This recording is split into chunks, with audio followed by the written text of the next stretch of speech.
ಯಾದಗಿರಿಯಲ್ಲಿ ಪಿಎಸ್ಐ ಹೃದಯಾಘಾತದಿಂದ ಸಾವನ್ನಪ್ಪಿದ್ರಲ್ಲ, ಅದಕ್ಕೆ ಕಾರಣ ಶಾಸಕರು ಮತ್ತೆ ಅವರ ಮಗ ಅಂತ ಅವರ ಪತ್ನಿ ಆರೋಪವನ್ನ ಮಾಡಿದ್ರು. ಆದ್ರೆ ಈಗ ಸರ್ಕಾರ ಅವರ ರಕ್ಷಣೆಗೆ ನಿಂತಿದೆಯಾ ಅನ್ನುವಂತ ಪ್ರಶ್ನೆ ಉದ್ಭವ ಆಗ್ತಾ ಇದೆ. ಯಾಕೆ? ಇಲ್ಲಿದೆ ನೋಡಿ ಸ್ಟೋರಿ. ಯಾದಗಿರಿ ಪಿಎಸ್ಐಗೆ ಸಿಐಡಿಗೆ ಹಸ್ತಾಂತರ. ಪರಶುರಾಮ್ ಮೊಬೈಲ್ನಲ್ಲಿದ್ಯಾ ಸ್ಫೋಟಕ ಸತ್ಯ. ಶಾಸಕ ಚೆನ್ನಾರೆಡ್ಡಿ ಪುತ್ರನಿಗೆ ಸರ್ಕಾರ ಶ್ರೀರಕ್ಷೆ. ಯಾದಗಿರಿ ಪಿಎಸ್ಐ ಪರಶುರಾಮ್ ಸಾವು ಪ್ರಕರಣ ದಿನಕ್ಕೊಂದು ತಿರುವು ಪಡೆದುಕೊಳ್ತಾ ಇದೆ. ಘಟನೆ ನಡೆದು 3 ದಿನವಾದರೂ ಶಾಸಕ ಚೆನ್ನಾರೆಡ್ಡಿ ಹಾಗೂ ಪುತ್ರ ಪಂಪನಗೌಡ ಬಂಧನ ಆಗಿಲ್ಲ. ಇದು 108 ಅನುಮಾನಗಳಿಗೆ ಕಾರಣವಾಗಿದೆ. ಸರ್ಕಾರದಿಂದಲೇ ಶ್ರೀರಕ್ಷೆ ನೀಡಲಾಗ್ತಾ ಇದೆ ಅನ್ನೋ ಆರೋಪಗಳು ಕೇಳಿಬಂದಿವೆ. ಯಾದಗಿರಿ ಪಿಎಸ್ಐ ಪರಶುರಾಮ್ ಸಾವಾಗಿ ಈಗಾಗಲೇ 2 ದಿನ ಕಳೆದಿದೆ. ಈಗಾಗಲೇ ಪ್ರಕರಣವನ್ನು ಸಿಐಡಿಗೆ ಹಸ್ತಾಂತರ ಮಾಡಿದ್ರು. ಶಾಸಕ ಚೆನ್ನಾರೆಡ್ಡಿ ಹಾಗೂ ಪುತ್ರನನ್ನು ವಶಕ್ಕೆ ತೆಗೆದುಕೊಳ್ಳುವ ಕೆಲಸ ಸಿಐಡಿ ಮಾಡಿಲ್ಲ. ಹೀಗಾಗಿ ಒಂದು ವೇಳೆ ಏನಾದರೂ ಅವರಿಬ್ಬರನ್ನು ವಶಕ್ಕೆ ಪಡೆಯದೇ ಹೋದರೆ ಯಾದಗಿರಿ ಬಂದ್ ಕರೆ ಕೊಡೋದಾಗಿ ಇಲ್ಲಿನ ವಿವಿಧ ಸಂಘಟನೆಗಳು ಸರ್ಕಾರಕ್ಕೆ ಎಚ್ಚರಿಕೆಯನ್ನು ಕೊಟ್ಟಿವೆ. ಹೌದು, ಪ್ರಕರಣದ ತನಿಖೆಯನ್ನು ಸಿಐಡಿಗೆ ನೀಡಿ ಕೈ ತೊಳೆದುಕೊಂಡಿರುವ ಕಾಂಗ್ರೆಸ್ ಸರ್ಕಾರ ದೂರು ದಾಖಲಾಗಿ 2 ದಿನ ಕಳೆದರೂ ಎಸ್ಕೇಪ್ ಆದ ಅಪ್ಪ ಮಗನನ್ನ ಬಂಧಿಸಿಲ್ಲ. ನಿನ್ನೆ ಬೆಂಗಳೂರಿನಲ್ಲಿ ಸಿಎಂ ಭೇಟಿ ಮಾಡಿ ಶಾಸಕ ಚೆನ್ನಾರೆಡ್ಡಿ ವಿವರಣೆ ಕೊಟ್ಟಿದ್ದಾರೆ.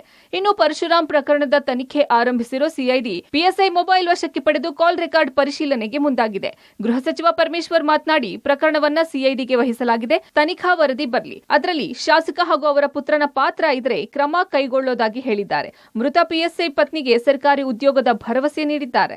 ನಾವು ಸಿಐಡಿ ಕೊಟ್ಟಿದ್ದೇವೆ, ಅದರ ತನಿಖೆ ಮಾಡ್ತಾರೆ ಮತ್ತು ಪೋಸ್ಟ್ಮಾರ್ಟಮ್ ರಿಪೋರ್ಟು ಕೂಡ ನಿರೀಕ್ಷೆ ಮಾಡ್ತಾ ಇದ್ದೀವಿ. ಅದು ಬಂದ ಮೇಲೆ ಗೊತ್ತಾಗುತ್ತೆ ಏನಕ್ಕೆ ಸತ್ತಿದ್ದಾರೆ ಅವರು ಅಂತ.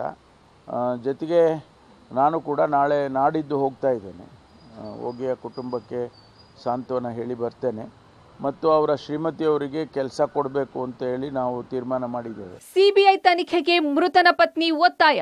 ಅಳಿಯನ ಸಾವಿಗೆ ನ್ಯಾಯ ಬೇಕು ಎಂದ ಮಾವ. ಇನ್ನು ಪ್ರಕರಣವನ್ನ ಸಿಬಿಐಗೆ ನೀಡುವಂತೆ ಪಿಎಸ್ಐ ಪರಶುರಾಮ್ ಪತ್ನಿ ಶ್ವೇತಾ ಒತ್ತಾಯಿಸಿದ್ದಾರೆ. ಸಿಐಡಿ ತನಿಖೆ ಮೇಲೆ ನಮಗೆ ನಂಬಿಕೆ ಇಲ್ಲ, ಸಿಬಿಐಗೆ ವಹಿಸಿ ಎಂದಿದ್ದಾರೆ. ಅಳಿಯನ ಸಾವಿಗೆ ನ್ಯಾಯ ಕೊಡಿ ಅಂತ ಮಾವ ಕಣ್ಣೀರಿಟ್ಟಿದ್ದಾರೆ. ಸಿಬಿಐಗೆ ಕೊಡಬೇಕು. ಅವರು ಇದನ್ನ ಎಷ್ಟು ಫಾಸ್ಟ್ ಆಗುತ್ತೆ ಅಷ್ಟು ಫಾಸ್ಟ್ ಆಗಿ ರಿಸಲ್ಟ್ ಕೊಡಬೇಕು, ನ್ಯಾಯ ಬೇಕು. ಬಿಕಾಸ್ ಇನ್ನೊಂದು 2 ಡೇಸಲ್ಲಿ ಏನಾದರೂ ಆಗ್ಬೋದು.